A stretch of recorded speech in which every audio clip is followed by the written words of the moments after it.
Mangga Kang TB, waktu dan tempat dipersilahkan. Guys, mantap. Assalamualaikum warahmatullahi wabarakatuh. Eh, kita ketemu lagi ya, teman-teman. Pada acara yang luar biasa ini, kita sharing diskusi aja ya.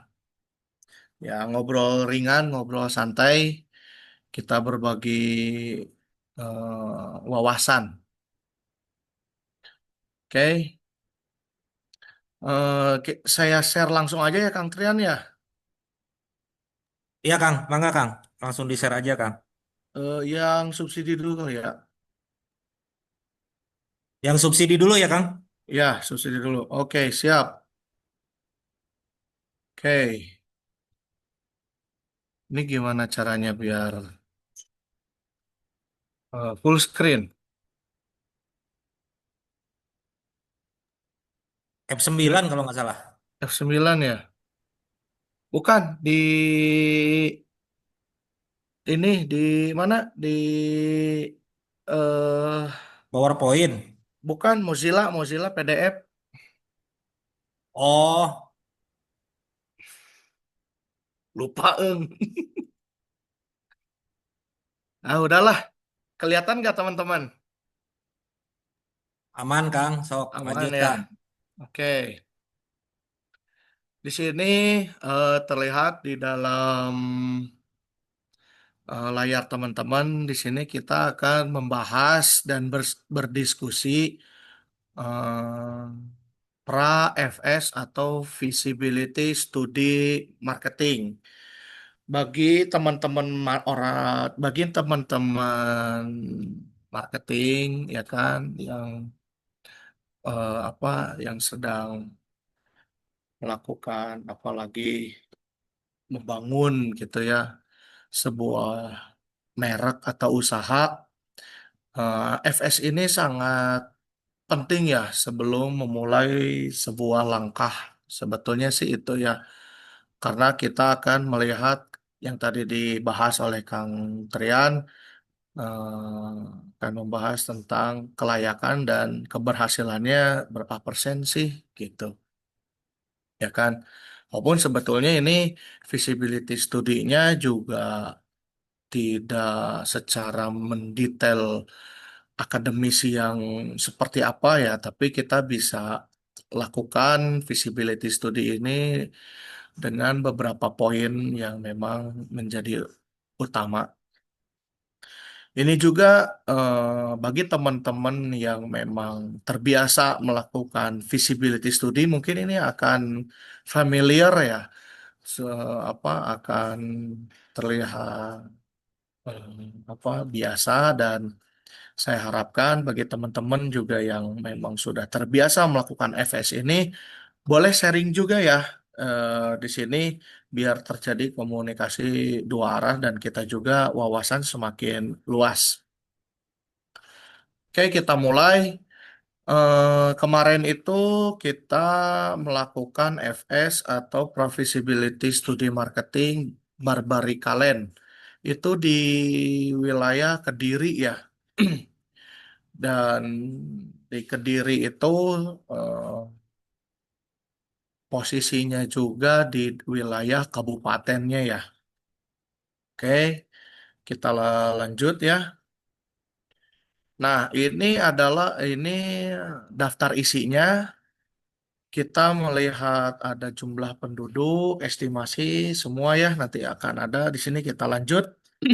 Oke, pertama yang dilakukan itu, yang biasa kita lakukan itu adalah menarik sebetulnya data dari Dinas Kependudukan, walaupun sebetulnya sih ya agak rumit menarik hasil dari Dinas Pendidikan secara online, kependudukan itu secara online karena datanya ini update-nya juga lumayan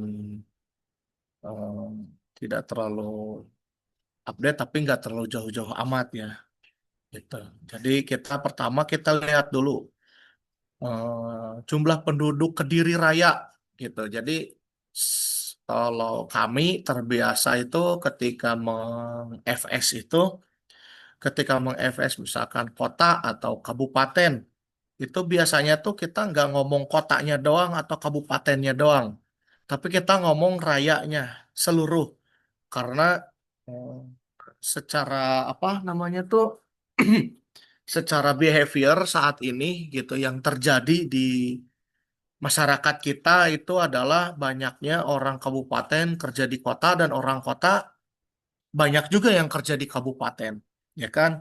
Apalagi dengan di kabupaten itu kan terjadi beberapa factory ya, ada beberapa pabrik gitu, gitu yang dimana penduduk kota itu juga yang nggak kebagian pekerjaan, mereka mengalihkan kependudukannya itu ke kabupaten itu juga sangat signifikan ya, sangat tinggi gitu. Ada yang secara kontemporer atau apa namanya itu, bukan kontemporer, apa namanya? Tidak permanen dan ada yang memang sudah permanen sampai ganti kakak ya, ganti ganti kependudukan ke kabupaten. Banyak juga itu yang melakukan behavior. Makanya itu adalah potensi potensi yang akan terjadi ketika kita meng-FS di satu wilayah.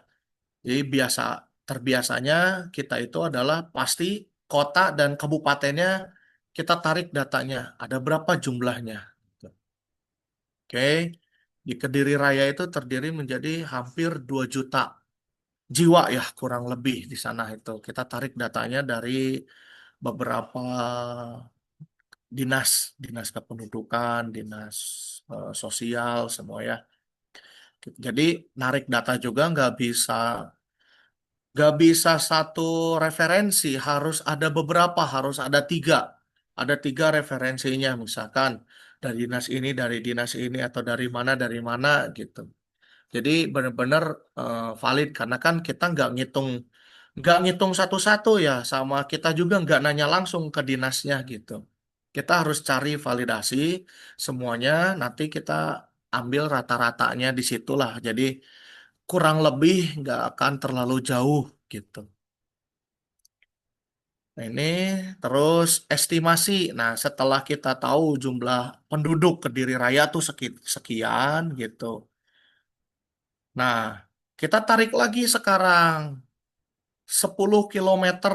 Nah, ini tuh adalah wilayah nanti tuh yang akan menjadi apa namanya tuh? Perumahannya tuh ada di sini. Terus kita tarik 10 kilometer ke atas gitu. 10 kilometer ke atas. Karena rata-rata kan orang nyarinya tuh paling jauh di 10 kilometer itu tuh ada apa aja gitu ya. Bukan bukan masalah yang di Kediri Utara atau Kediri Selatan nggak kena, tapi orang itu melihat di wilayah wilayah itu di 10 kilometer itu tuh kata kuncinya 10 kilometer itu ada apa aja. Nah, itu yang menjadi lirikan orang gitu. Ada Alfamart, ada macam-macam lah poin-poinnya gitu orang lihat. Nah, orang biasanya melihat apa aja di situ, ya kan? Nah, terus kita hitung jumlahnya. Ini pun jumlah rata-rata ya, nggak tepat lah gitu. Jadi harusnya pakai an ya, 350 ribuan gitu ya. Estimasi gitu, diestimasikan. Nah, ini juga sumber datanya dari satu data Kediri kota. Sebetulnya di sini tuh ada tiga ya, dari dinas dan dari sini. Terus, oh ternyata dari 10 kilometer ini terjadi populasi 300 sampai 350 ribu jiwa, yang dimana itu tuh terhitungnya pada dasarnya adalah terhitungnya eh, apa dari umur yang memang bukan anak-anak. 300 sampai 350 ribu jiwa tuh memang orang yang sudah memiliki penghasilan lah di Kediri itu umur 18 itu udah bekerja ya. Lulusan SMA itu rata-rata udah bekerja, bahkan lulusan SMP pun udah pada. banyak banyak yang sudah bekerja sebetulnya ya. Cuman ya paling kerja di mana gitu ya. Dasarnya sih itu. Terus kita tarik lagi data pendapatan penduduk sekitar di sana tuh seperti apa sih? Yang terendahnya itu 2,3 juta gitu ya. Yang paling rendahnya itu 2,3 juta itu UMR sana sebetulnya. Jadi yang memang ya ada sih yang paling bawah juga ada gitu ya, yang paling bawah gitu kan. Tapi kan nggak kita cari ya, bukan bukan kita meremehkan, tapi bukan itu target market kita gitu. Yang pendapatannya terendah itu kita ngambilnya UMR kota sana berapa sih? 2,3 gitu. Pengeluaran per kapitanya di sana berapa? Yang paling rendah 776.000 per bulan. Nah, kan terlihat gitu 776.000 masuk nggak ke cicilan gitu kan. Terus terus yang menengahnya adalah 4 juta. Di sini di level staff, terus yang tertinggi 12 juta ini di level manager dan yang punya warung mungkin ya gitu. Di sana banyak yang warung soalnya. Terus kita tarik lagi demografi. Kita lihat gender di sana banyaknya tuh didominasi oleh laki-laki dan di sana itu laki-laki itu menjadi pemangku keputusan, bukan perempuan gitu. Bukan perempuan. Jadi kan kalau di Jawa Barat mah wanita itu istri itu menjadi salah satu kunci keputusan suami ya. Nah, kalau di sana diperhatikannya adalah laki-laki di sana itu ya. 69,75% umur 16 sampai 30 tahun itu banyak juga yang belum menikah ya kan sebanyak berapa persennya gitu. Terus 29, ya 10 itu sudah menikah. Terus pendidikan di sana itu eh, didominasi oleh tamatan SD sampai tamatan SMA. Oke. Perguruan tinggi itu 5,15%. Bisa dibilang 5,15% itu adalah yang berpendapatan menengah ke atas, ya kan? Itulah sebanyak 5% itu. Jadi kemampuan daya beli untuk eh gaji gaji rata-rata 4 juta ke atas itu sebesar 5%. Nah, SMA tamatan SMA itu 20% bisa dibilang UMR ya yang terendahnya sebanyak 20%. SMP SMA mungkin kalau pabriknya atau perusahaannya beregulasi biasanya tamatan SMA SMP itu menjadi pendapatan terendah gitu ya. Nggak kurang dari situ. Nah, tamatan SD dan belum tamat SD biasanya pendapatannya tuh lebih rendah gitu. Itu dan kita lihat juga minat di sana kita lihat minat terhadap kepemilikan. Nah, saya mendapatkan satu satu apa disebutnya ya Artikel, eh sebetulnya bukan artikel sih, informasi. informasi sih, kayak PDF gitulah yang dilakukan oleh Universitas Brawijaya terhadap analisa analisa yang mereka lakukan terhadap keputusan keputusan generasi Y dan generasi Z di kota Kediri terhadap memilih rumah atau memiliki rumah. Nah, itu di apa namanya? Dipengaruhi itu faktor utamanya adalah kualitas sosial, fisik dan lingkungan. Ya balik lagi di situ kita lihat di daerah situ sosialnya seperti apa. Bentuk fisik yaitu ya rumah ya, bagus atau tidak, besar atau tidak, gitu kan. Terus kita lihat lingkungannya gitu ya. Lingkungan itu panas, dingin, gersang, debuan, atau rindang, atau dekat gunung, atau kekurangan air, PDAM suka mati. Nah, itu kan bagian dari nanti langkah selanjutnya yang kita harus seperti apa di sana.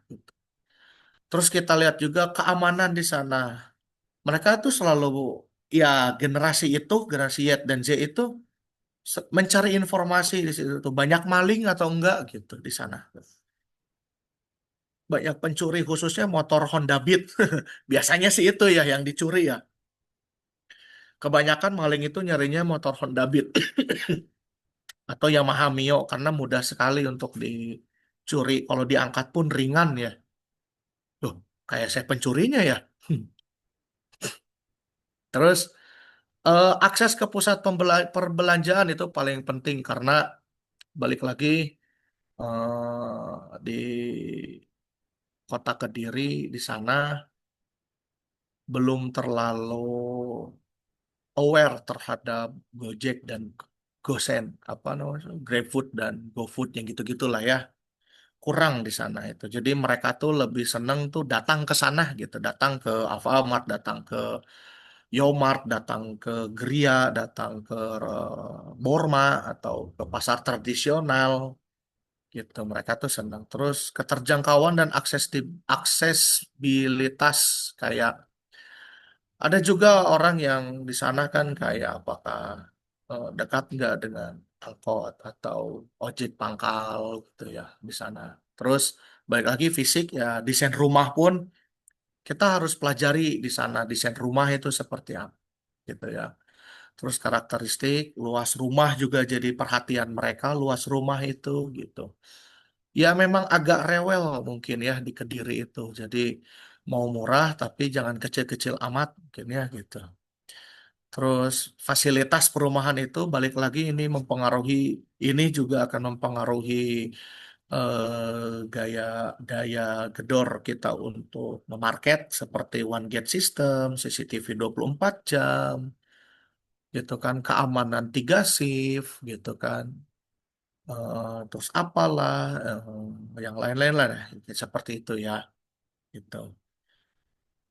Terus jarak ke tempat kerja pun itu menjadi faktor utama. Kenapa? Karena balik lagi tadi di kota Kediri itu lebih banyak oleh pekerja ya, pekerja. Nah, menurut data statistik internet, nah saya sebetulnya tidak bisa menemukan secara pasti di Kediri itu statistik internet, penggunaan internetnya itu seperti apa. Tapi jika ditarik dengan Kediri Raya dan beberapa sektor wilayah Kediri, ya beberapa kota lah, di sekitar Kediri, WhatsApp itu menjadi akses komunikasi yang paling utama dan pencarian informasi yang paling pertama adalah melalui WhatsApp yaitu status. Ya, status WhatsApp itu menjadi utama status WhatsApp itu. Gitu ya. Dan Instagram 85% itu dari status Instagram dan Reels ya, gitu. Yang mereka lewat terus Facebook. Ah, ini juga saya juga masuk nih ke terus saya apa namanya tuh? Saya cek di Facebook sendiri, ya saya juga nggak ngerti ya. Itu banyak loh grup-grup grup-grup Facebook yang dibuat sama orang Kediri itu banyak banget. Dari mulai warga Kediri, info seputar Kediri, sampai informasi rumah subsidi di Kediri, terus informasi Pare Kediri dan itu followernya banyak, bukan bukan ratusan, bukan ribuan, tapi puluhan ribu, ada yang sampai ratusan ribu. Terus saya posting, ada yang nge-like dan aktif, notifikasinya ada. Setiap hari ada aja 5 10 notifikasi yang upload, yang menginformasikan jatuh ke sungai lah gitu ya. Aktif di Facebook itu mereka Itu makanya Instagram dan Facebook ini eh, persentasenya itu nggak jauh beda gitu. Tapi masalahnya di Facebook itu adalah jumlah umur umur yang menggunakan Facebook ini itu 35 ke atas. Ya, ya mengerti lah ya bahasa yang digunakannya harus seperti apa di sana itu. Nggak bisa seperti yang digunakan di Instagram gitu. Banyaknya tuh di 82% ini bisa dipastikan di atas 60-70% itu adalah baby boomer gitu. Jadi bobodorannya juga bobodoran bapak-bapak lah di situnya tuh gitu. Tapi sering banget tuh notifikasi yang masuk gitu. YouTube juga banyak di sana juga. Bahkan ada yang nge-share channel YouTube ya di situ tuh. Ada YouTuber lah, anak muda di di mana tuh? Di grup Facebook itu. Mungkin dia lagi cari subscriber kali ya gitu. TikTok juga banyak, cuman dia TikTok itu balik lagi 74% itu ya Gen Z gitu ya. Gen Z gitu. Dan Gen Alpha yang ibaratnya tuh ya kita kan carinya orang yang bisa beli rumah ya artinya Gen Z ke atas lah gitu. Oke, fasilitas publik terus kita cek juga fasilitas publik di sana ada apa aja gitu secara mendetail. Yaitu pendidikan itu udah pasti karena balik lagi di Kediri itu pendidikan itu menjadi utama. Kenapa? Dikarenakan minimal mereka itu harus tamat sampai SMA minimal itu gitu mereka itu. Maka kita cek di sana ada SMA banyak dan dekat jarak paling jauh 8 km dari SMA dan universitas pun dekat gitu ya. Terus fasilitas pasar di sana kita lihat oh ada pasar-pasar tradisional doang ternyata di sana Sumberjo 4 km ya kan. Terus fasilitas rekreasi ya balik lagi tadi dari jangkauan 10 km itu oh ternyata ada fasilitas rekreasi ada berapa fasilitas rekreasi dan ruang publiknya. Oh, ada SLG, SLG teh apa atau ya bahasa daerah sana sih itu teh ya. Jadi apa sih namanya teh? Kan bangunan teh landmark. Nah, landmark di sana tuh ada landmark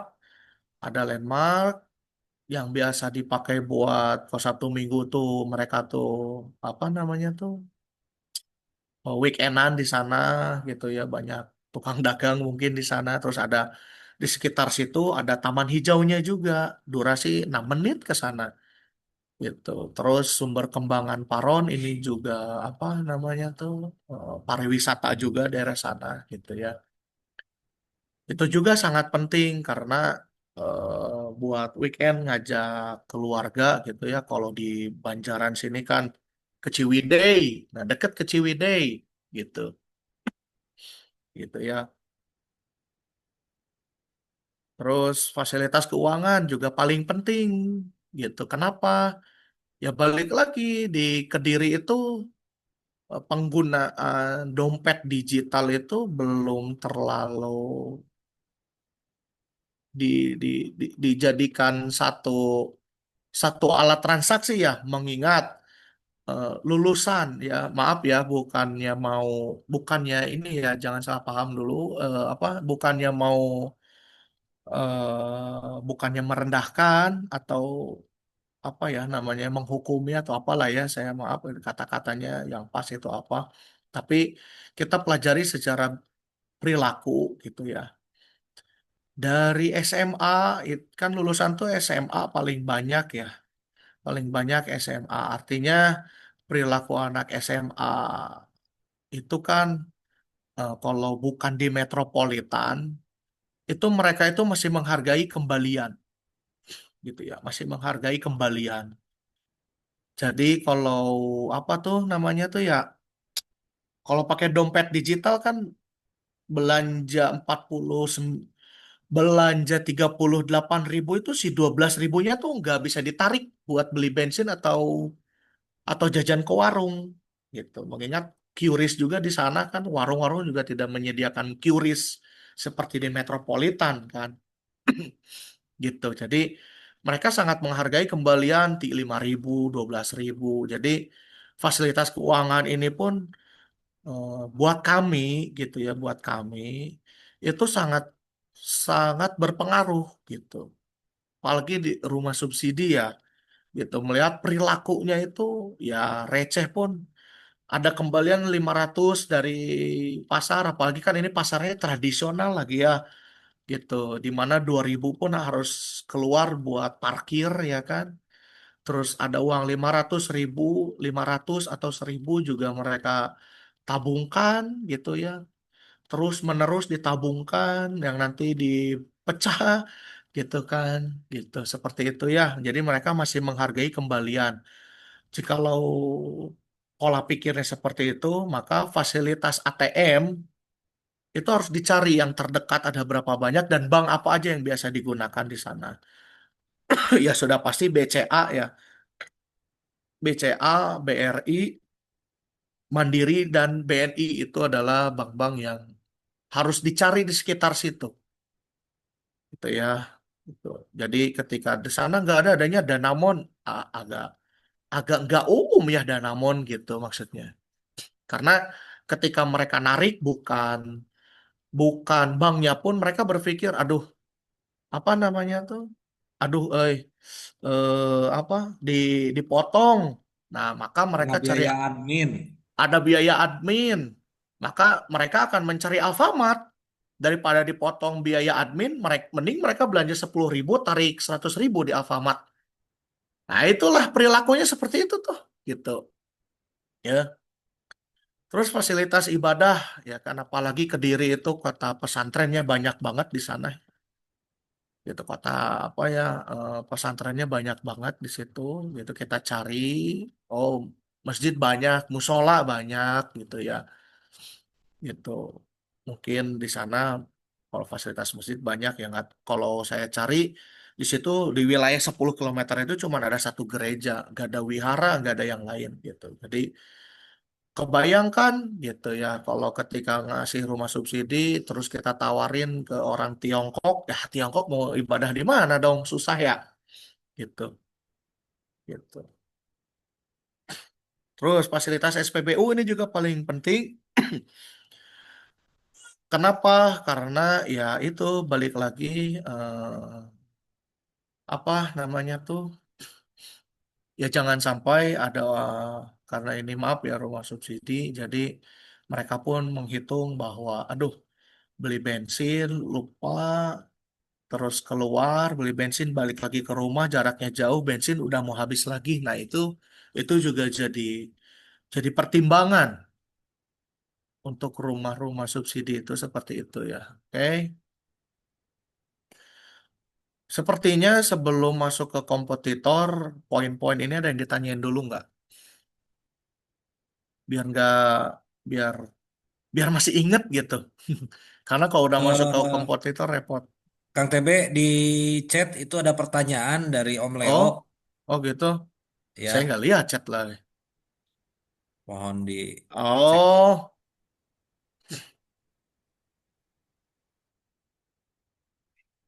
Oh, apakah bebas searching nggak atau di reset? Kalau bebas searching, ya jangan sebebas-bebasnya ya. Datanya harus dari data yang valid ya, gitu. Data yang valid ya. Kayak misalkan kita cari nih data dari dinas, sampai saya cari ke Liputan 6, saya cari gitu ada berita apa di sana gitu ya. Dicari terus gitu. Jadi ibaratnya tuh deep searching karena kita nggak bisa ke lapangan, harus cari internet. Ya masalahnya, masalahnya adalah data yang ada di Kediri ini ya, ya mungkin ada di beberapa wilayah juga itu bermasalah dengan data. Nggak kayak kota besar. Mungkin kalau kita FS secara online di kota Jogja mungkin banyak datanya. data yang validnya banyak. Tapi kalau kayak Kediri gitu kan, ya, kita harus carinya banyak banget yang kita cari gitu. Sampai ya saya sampai cari ke OLX, saya cari ke Instagram perumahan di sana gitu. Kayak gitu sih saya carinya gitu. Kayak di sana kompetitor yang terdekat apa, dia punya Instagram apa. Terus dia ngebahasnya apa aja. Ya udah pasti itu sama-sama aja orang sebelahan gitu loh. Orang sebelahan gitu. Dekat dengan SPBU. Wah, dekat dengan SPBU. Ya udah aja saya searching SPBU terdekat di Kediri gitu. Nah, terus saya pun selain data yang saya dapat riset ini, terus saya cek lagi di Google Map gitu. Saya cari itu. Yang paling lama itu saya melayang di udara tuh di Google Map gitu. Jadi Melayang-layang. gentayangan di Google Map. Gentayangan di Google Map gitu. Jadi saya tambahin teman-teman bahwa memang kita nyarinya cukup dalam. Artinya memang kalau secara umum mungkin kan angkanya akan terlalu besar. Makanya memang saya sama Kang TB sendiri juga melakukan riset ini cukup dalam, sampai yang tadi Kang TB bilang kita sampai ke deepnya gitu, melayang-melayang di udaranya juga cukup lumayan Mm-mm. Kayak panjang. gitu, panjang. Jadi contoh misalkan pasar. Karena kan nggak mungkin ya kita tanya ke Google, fasilitas Kediri, fasilitas kota Kediri, ya macam-macam bos. Tapi kan kita sudah tahu poin ininya gitu. Oh pasar, hmm, pasar apa sih namanya tuh? Eh, jumlah pasar di Kediri. Nah, nanti kan banyak tuh apa Word bukan WordPress sih, Google tuh kayak liputan 6 ya kan, ngeliput pasar mana, ngeliput pasar ini, ngeliput pasar itu yang di Kediri. Terus dari dinas ini muncul, ternyata ada dari dinas ini ya kan, Bupati Kabupaten Kediri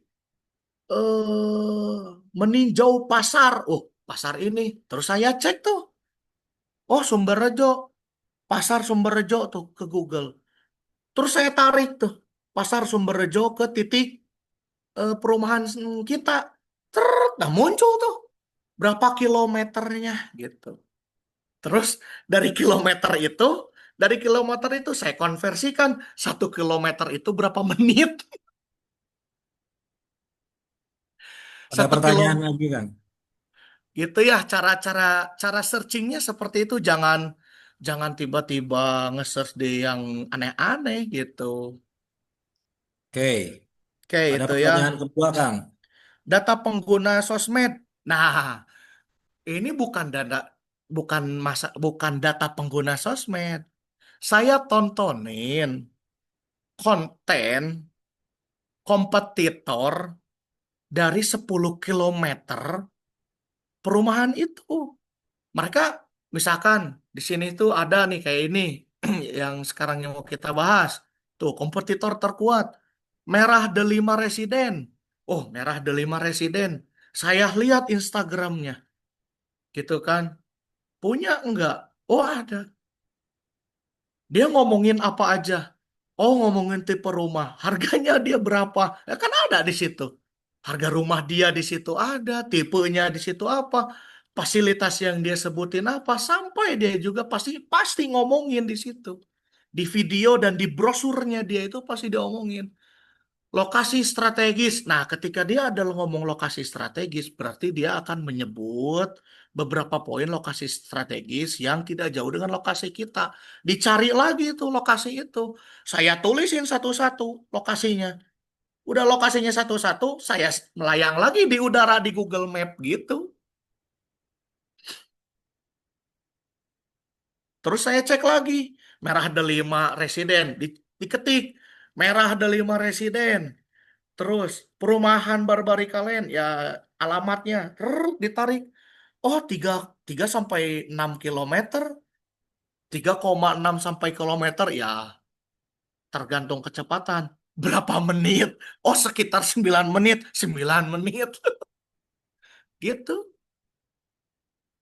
Itu cara saya. Terus saya pun melayang di udara juga. Pakai fasilitas dari Google Map itu yang itu loh. Apa sih? Yang jalan-jalan tuh. Yang ketika ngeklik orang tuh. Ngeklik orang di ujung sini tuh. Tek, terus kita jadi, ya jadi gini gitu. Jadi kayak gini gitu. Jalan-jalan di sini gitu. Saya masukin, liatin gitu. Satelit, Google satelit.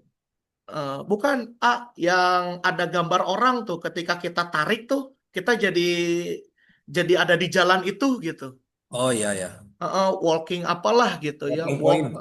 walking point gitu. Saya jalan-jalan di situ. Nah, merah delima ini rada repot belok mobil gitu nah karena dia di sini tuh harus ini tuh jalan terus dia harus belok di sini tuh dan sempit gitu.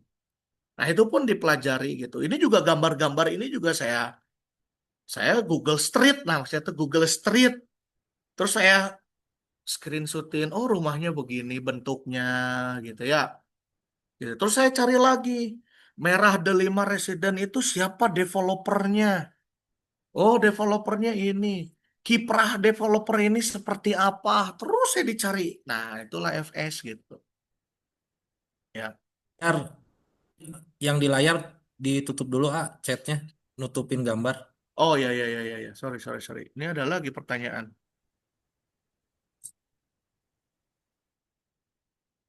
Oh, kalau ini nanti saya jawabnya nanti karena belum masuk ke wilayah situ ya.